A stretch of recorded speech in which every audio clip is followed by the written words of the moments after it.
بسم الله الرحمن الرحيم، وصل اللهم وسلم على إمامنا وحبيبنا ونبينا سيدنا محمد، ألف صلاة وألف سلام عليه.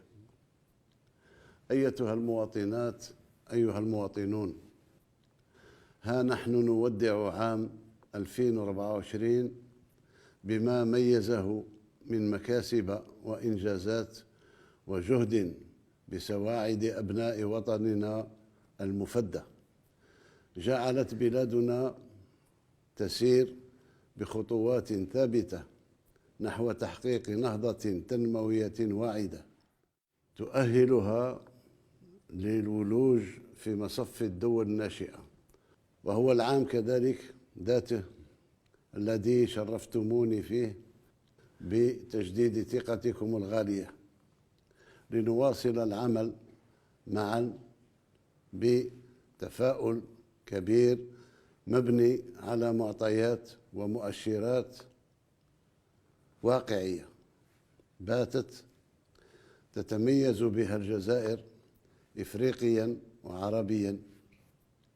وإذ أحيي بهذه المناسبة جميع الجزائريات والجزائريين لعزيمتهم ولتسلحهم بالروح الوطنية العالية خدمة لاقتصادنا ودفعا لوتيرة تنميتنا بقوة أكثر.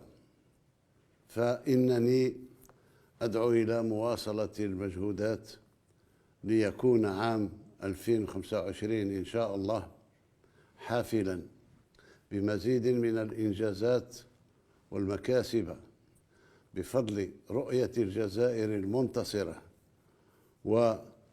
وقدراتنا الواعدة في عديد المجالات.